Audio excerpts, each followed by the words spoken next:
Hi hello welcome to post 360. నేను మీ మురళి రాపల్లి. నాకు ఇష్టమైనటువంటి నాయకుల్లో పేర్ని నాని ఒకరు. నాకు పేర్ని నాని గారు ఎందుకంటే ఇష్టం, ఆయన మాట్లాడేటప్పుడు ఒక మజా వస్తుంది, ఒక కిక్ వస్తుంది. అంబటి రాంబాబు గారు ఒకరు. ఇటు తెలుగుదేశం పార్టీలో జోష్నా గారిని ఒక ఆవిడ ఉంటారు. ఆవిడ మాట్లాడిన కూడా కొద్దిగా తెలివిగల వ్యక్తి మాట్లాడుతున్నట్టుగా అనిపిస్తుంది గతంలో. ఇప్పుడు కొద్దిగా అటు ఇటు మాట్లాడుతున్నారు దాని గురించి. ఇలా కొంతమంది నాకు ఫేవరెట్ ఉంటారు.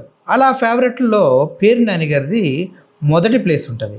ఎందుకంటే ఆయన వేసే పంచెస్, ఆయన ఇచ్చే ఆ లాజిక్స్, ఆయన చెప్పే మాటలు ప్రతి ఒక్కరిని ఆలోచింపజేస్తాయి. అందులో ఎటువంటి సందేహం లేదు.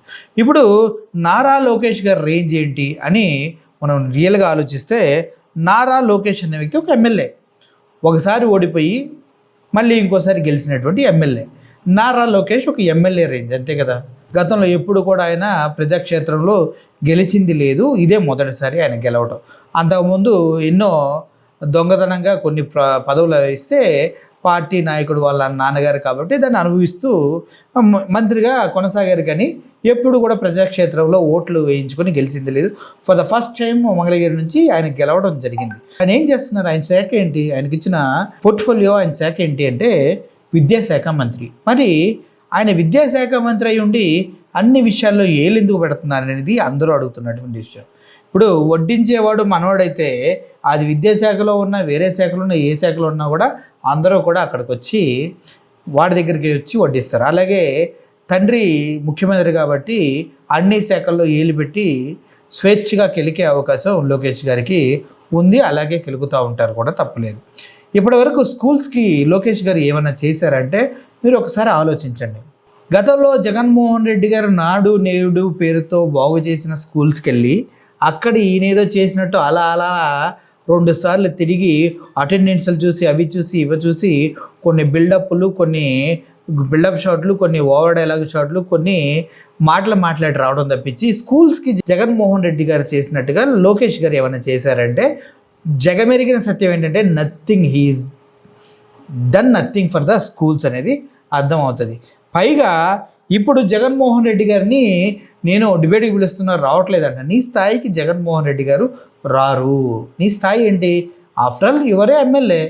నువ్వు గతంలో ఏమన్నా జగన్మోహన్ రెడ్డి లాగా ఒక 4-5 సార్లు గెలిచుంటే ప్రజాక్షేత్రంలో ఎమ్మెల్యేగా, ఎంపీగా, అప్పుడు నువ్వు మగవాడు అయ్యేవాడు. కానీ కాదు కదా, నువ్వు గెలిచిందే నిన్న కాక మొన్న. అంటే జగన్మోహన్ రెడ్డి గారి ముందు మీరు చిన్న పిల్లి పిత్రే అని చెప్పుకోవచ్చు సీరియస్గా.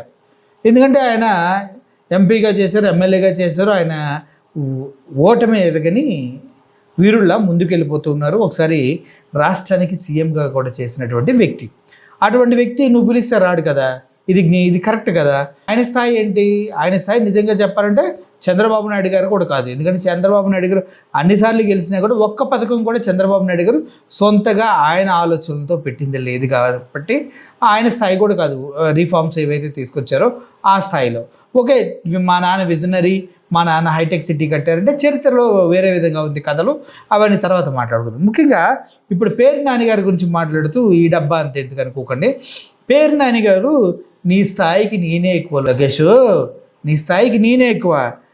చర్చకు సిద్ధమైతే మొగోడు అయితే రా, అన్నిటికీ సిద్ధపడి నడి రోడ్డు మీద నిలబెట్టేస్తాడు నాకు తెలిసి వస్తే కనుక. దేనికైనా సముజ్జి కావాలి. నువ్వు జగన్మోహన్ రెడ్డి స్థాయి కాదు, ఆ స్థాయిలో ఊహించుకున్నా అది జరిగే పని కాదు. ఎందుకంటే నువ్వు నిన్న కాక మొన్న గెలిచినటువంటి ఫస్ట్ టైం ఎమ్మెల్యేవి నువ్వు. నీ స్థాయికి జగన్మోహన్ రెడ్డి గారు చాలా ఎక్కువ, నా స్థాయి కూడా నిజానికి ఎక్కువే. కానీ నువ్వు పిలుస్తున్నావు కాబట్టి నేను నీతో డిబేట్కి కానీ పోటీకి కానీ సిద్ధం. ఇది నేను మొదటిసారి చెప్పింది కాదు, గతంలో కూడా చెప్పా. నీకే దమ్ము సరిపోక నువ్వు రావట్లేదు. ఎటువంటి డిబేట్కి వస్తావోరా? నీకు చావు ఉంటే, నీలో సత్తా ఉంటే నువ్వు ఇంకా అది అనలేదు, నిజంగా చెప్పాలంటే అది కూడా యాడ్ చేసుకోవచ్చు. నువ్వు నిజంగా మగాళ్ళ పుట్టుంటే దయచేసి దేనిపై చర్చ చేద్దాం? డిఎస్సి మీద చర్చ చేద్దామా? దాంట్లో జరిగిన అక్రమాల మీద చర్చ చేద్దామా? డిఎస్సి అంటే ఏంటి? దానికి సంబంధించిన నోటిఫికేషన్స్ ఎవరెవరికి జాబులు వచ్చినాయో ఎక్కడ పెట్టాలి? డిస్ట్రిక్ట్ హెడ్ క్వార్టర్లో పెట్టాలి కదా, నువ్వు ఎక్కడ పెట్టావు? సెక్రటేరియట్లో ఎందుకు పెట్టావు అంటూ ప్రశ్నిస్తూ చడా మడ లోకేష్ గారిని ఫరువు తీసి పక్కన పడేశాడు. చంద్రబాబు వస్తే జగన్మోహన్ రెడ్డి వస్తాడు. ఓకే, మరి మీ నాన్నకైనా దమ్ముందా? చంద్రబాబు నాయుడు కన్నా దమ్ముందా? లోకేష్ గారు మా జగన్మోహన్ రెడ్డి గారు వస్తారు, మరి మీకు ఆ దమ్ముందా అని అడుగుతూ ఉన్నారన్నమాట. కార్యకర్తలు ఏంటి ఏమీ లేదా, చప్పట్లు కొట్టండి, కొట్టించుకోమనండి. ఇది మరి చీప్గా ఉంది ఆ రోజు మీరు మాట్లాడుతున్నప్పుడు. నాకు కూడా చాలా చీప్ అనిపించింది. ఏంటి మధ్యాహ్నం ఏం తినరాలేదా, ఏంటి చప్పట్లు కొట్టించరేంటి, కొట్టించండి అని అడుక్కునే స్థితిలోనే నువ్వు ఉన్నావు. బట్ జగన్మోహన్ రెడ్డి అలా కాదు. ఆయన వస్తే రోడ్లంతా జనాలు గుమ్ముగూడుతారు, కనీసం ఆయనంతటా ఆయన నడవడానికి కూడా ప్లేస్ ఉండదు. అటువంటి వ్యక్తికి నీకు పోలికేంటబ్బా అంటూ పేర్నాని మాట్లాడుతూ, ఒకసారి పేర్నాని మాటలు కూడా ఒకసారి మీరు వినండి, బాగుంటుంది. మీద ఆయన సవాల్ చేస్తే మేము స్పందించాం. అరే బాబు, దేనికైనా లోకేష్ గారు సమఉజ్జీ కావాలి. ఈ రాష్ట్రానికి మంత్రివి, మొదటిసారి ఎమ్మెల్యే మీరు చేసేది, first time MLA Nara Lokesh, మంత్రి మీ హోదా. అరే మేము కూడా మంత్రి ఎలగబెట్టిన వాళ్ళు ఉన్నాం, మేము వస్తామని చెప్పి సమయం చెప్పు, డేట్ చెప్పు, ప్లేస్ చెప్పు అని చెప్పి మేము కూడా ప్రతి సవాల్ చేసాం. నీకు చేత కాకపోతే నాని నువ్వే ఫిక్స్ అయ్యని చెప్పు, నేను పెడతానని చెప్పాను. దానికి ఒలకో పలకో ఇవాళ కార్యకర్తలతో 4 గోడల మధ్య చప్పట్లు కొట్టించుకుంటాకి జగన్ రావట్లేదు, నేను పిలుస్తున్నాను, పిలిస్తే రావట్లేదు. నారా చంద్రబాబు నాయుడు గారిని రమ్మను, జగన్మోహన్ రెడ్డి గారు వస్తాడు. డిఎస్సి మీద చర్చించడానికి నారా చంద్రబాబు నాయుడు గారిని రమ్మను, జగన్మోహన్ రెడ్డి గారు వస్తాడు. నువ్వు చర్చిద్దాం అనుకుంటున్నావా లోకేష్ గారు? నేను రెడీగా ఉన్నానని ఇప్పటికి బోళన్ సార్లు చెప్పాను, మళ్ళీ చెప్తున్నా. మీకు చావుంటే చేతనైతే పేర్నాని వస్తాడు. దేని డిఎస్సి మీద దేని గురించి మాట్లాడటాకైనా పాపాలు చేసి, తప్పులు చేసి, పవిత్రమైనటువంటి టీచర్ ఉద్యోగాల్లో దొంగతనాలు చేసి, ఇవాళ నీ కార్యకర్తలకి లేకపోతే నీ ఎంబడి తిరిగిన వాళ్ళకి ఉద్యోగాలు వేసి ఇవాళ నీతి కబుర్లు చెప్తున్నారు మీరు. చెప్పండి, ఎవరైనా సరే ఎస్సీఆర్టీకి, డిఎస్సికి లేదా ఎగ్జామినేషన్స్కి అందరూ ఒకడే ఉంటాడా? అన్నీ ఒకే పోస్టులా? ఎవరిదాడు ఉండాలి, ఒక్కొక్క అధికారి ఒకడు ఉండాలా? ఈ డిఎస్సి ఎంత దిక్కుమాలిన డిఎస్సి అంటే, నారా లోకేష్ నాయుడు జబ్బలు కొట్టుకున్నటువంటి ఈ డిఎస్సి పరీక్ష పేపరు ఒకడే తయారు చేస్తాడు, పరీక్ష ఒకటే పెడతాడు, దిద్దుతాం ఒకటే దిద్దుతాడు, ఉద్యోగాలు కూడా అతనే పిలుస్తాడు.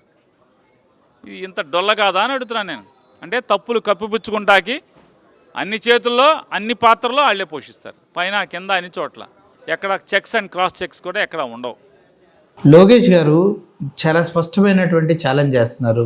మీరు దీన్ని స్వీకరించి వెళ్ళవలసిన అవసరం ఎంతైనా ఉంది. ఎందుకంటే టీడీపీ క్యాడర్ కూడా ఎదురు చూస్తూ ఉంటుంది, లోకేష్ గారు నిజంగా వెళ్ళి అక్కడ పేరునాని దుమ్ము దిలిపితే చూడాలని. మీరు వెనక్కి తగ్గితే మీరు చేతకాని వాళ్ళుగా, పనికి మాలిన వాళ్ళుగా చరిత్రలో మిగిలిపోతారు. అన్నిటికన్నా మించి పేర్నాని గారు చేస్తున్న అభియోగం, నీ పక్కన తిరిగే వాళ్ళకి జాబులు వేసి మోసం చేసి అన్యాయం చేశారు. చాలామంది డిఎస్సి ఎవరైతే జాబులు సాధించారో వాళ్ళని అంటున్నారు. మరి ఆలోచించుకోండి, ఇంత దారుణమైన అభాండం వేసిన తర్వాత కూడా మీరు వచ్చేసి మీరు ఉత్తమ పురుషులను నిరూపించుకోవాల్సిన అవసరం ఎంతైనా ఉంది. మీ రేంజ్ ఎంపీ కాబట్టి, నిజంగానే పేర్నాని రేంజ్ కూడా ఎంపీగా చేశారు కాబట్టి సరిపోతారు సమూజ్జీగా. అయితే మీకు నిజంగా అంత దమ్ముందా, సత్తా ఉందా అని కూడా అడుగుతూ ఉన్నారు. నిజంగా దమ్ము సత్తా ఉంటే మీరు వెళ్ళండి. మీరు వెళ్ళకపోతే మీకు ప్లేస్ ఫిక్స్ చేయటం, టైం ఫిక్స్ చేయటం ప్రాబ్లం అయితే పేర్నాని గారే ప్లేసు టైం ఫిక్స్ చేస్తారంట. వెళ్ళండి, చూడండి, మరి డిబేట్కి సిద్ధపడండి. అంత వీరత్వం పోయే మాటలు 4 గోడల ముందు, కార్యకర్తల ముందు ఎరగబడి మాట్లాడుతూ ఉన్నప్పుడు మరి ఇటువంటి సవాళ్ళు కూడా స్వీకరించి అక్కడికి వెళ్ళి దుమ్ము దులపాల్సిన అవసరం ఉంది కదా. ఎందుకంటే మన వీరులం కదా, వీరులం సూరులం కదా, మరి అది చేయాలి సార్. వెళ్ళండి. మరి పేర్నాని గారు పిలుస్తున్నారు. నిజంగానే ఆయన క్లియర్గా చెప్పినట్టు నీలో చావా సత్తా ఉంటేనే వెళ్ళమంటున్నాడు. మరి అది ఉందని నిరూపించుకుంటారా లేదా? నీకు ఫస్ట్ టైం నువ్వు ఎమ్మెల్యే, ఫస్ట్ టైం గెలిచావు, నువ్వు దమ్ముంటే నాతో సిద్ధపడు, నేను వెళ్తున్నా, నువ్వే రాట్లా భయపడి అంటున్నాడు. మనం భయపడే రక్తం కాదు, మన బ్లడ్ వేరు, మన పవర్ వేరు అని నిరూపించడం కోసమైనా మీరు వెళ్ళి పేర్నాని గారికి గట్టిగా సమాధానం చెప్పాలని మనసారా కోరుకుంటున్నాను సార్. ప్లీజ్ వెళ్ళండి మన టీడీపీ కార్యకర్తల కోసం. అర్థమైంది. Thank you for watching this video. Murali signing off. Thank you so much.